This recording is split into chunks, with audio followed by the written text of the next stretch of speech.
Sidang perdana kasus kekerasan dalam rumah tangga Ferry Irawan terhadap istrinya Vena Melinda kemarin digelar di Pengadilan Negeri Kota Kediri, Jawa Timur.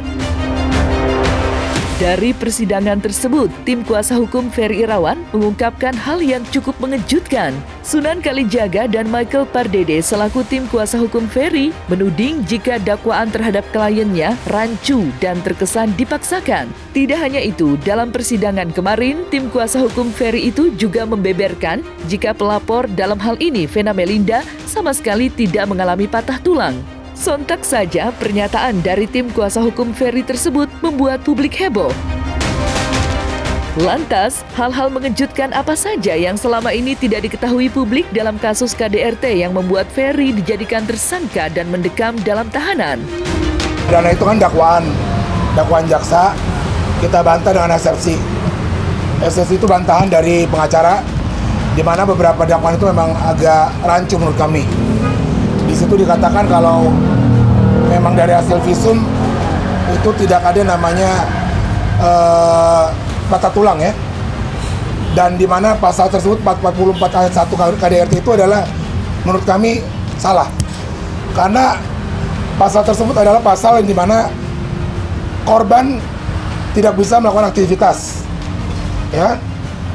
Dan kami baca dakwaan memang 3 hari sesudah dirawat Ibu VM akhirnya melakukan aktivitas dan tidak ada tanda-tanda memang dia tuh patah hidungnya dan lainnya, tidak ada.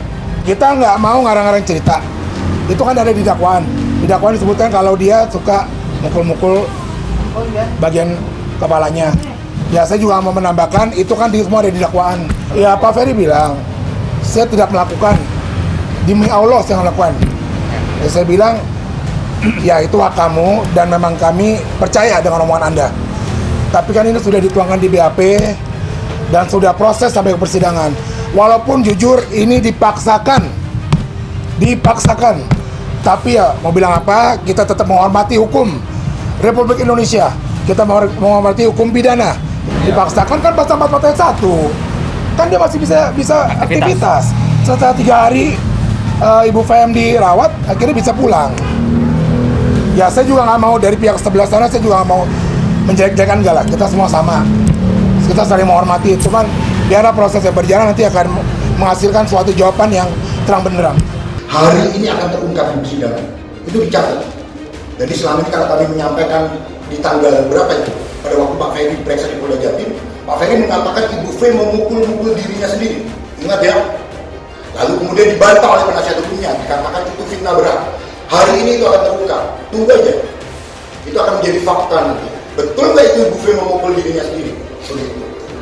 Mas Sunan percaya saya tidak melakukan hal apapun yang dituduhkan. Padahal saya bilang, ini kita ngomong laki-laki dari hati ke hati. Kan mungkin bisa saja hilaf, mungkin marah emosional gitu. Tapi dia nyatakan tidak. Dan kalau ketika seseorang sudah berkali-kali ditanya dengan berbagai macam teknik, jawabannya tidak. Sama, konsisten. Ya insya Allah itulah yang benar. Menurut kami ya, menurut kepercayaan kami para tim kuasa hukum tentunya. Gitu. Biarnya berjalan. Kita punya hak untuk menjawab, kita punya hak untuk melawan. Ya. Jangan ada intervensi dari siapapun juga. Tersangka Ferry Irawan terancam hukuman 15 tahun penjara atas kasus dugaan kekerasan dalam rumah tangga terhadap Vena Melinda. Dan kemarin, Ferry yang hadir dalam sidang perdana kasus KDRT di Pengadilan Negeri Kota Kediri mencurahkan hatinya atas kasus yang menimpanya.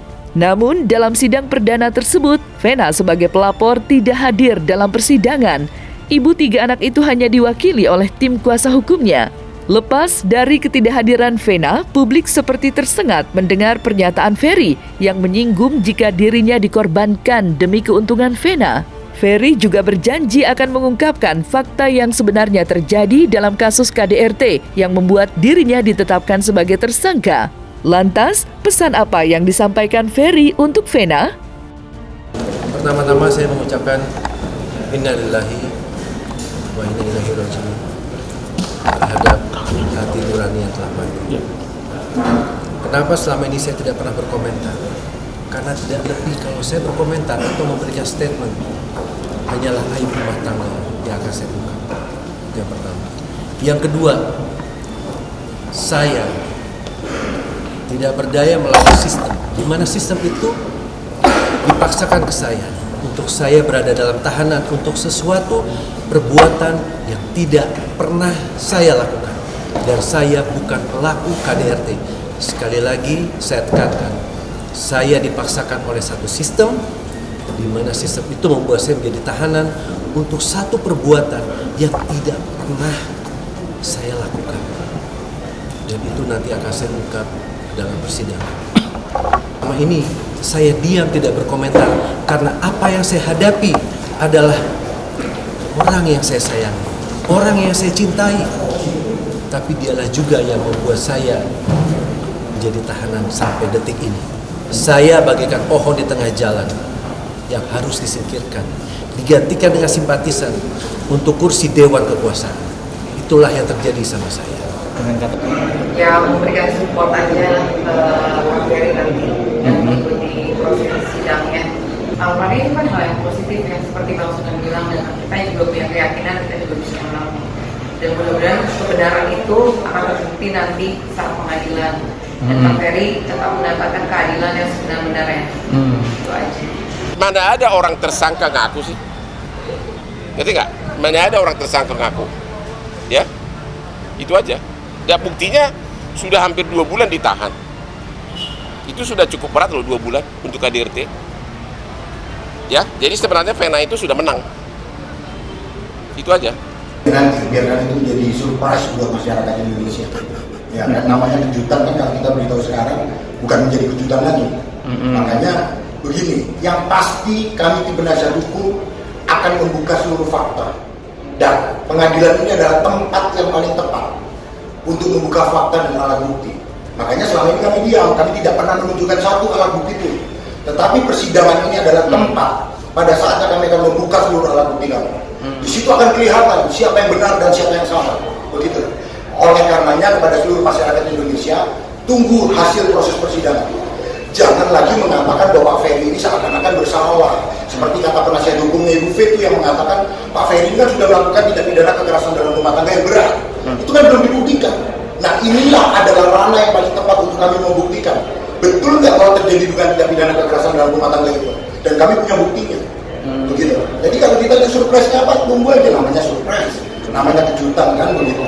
Jadi nggak benar juga kalau dikatakan kami mau membuka kejutan itu mengancam, nggak ada. Ini proses hukum begitu. Kita mengikuti setiap proses hukum dengan baik. Kalau ada alat bukti yang kami miliki, kami akan ungkap di persidangan, dan itu akan mengejutkan, begitu loh.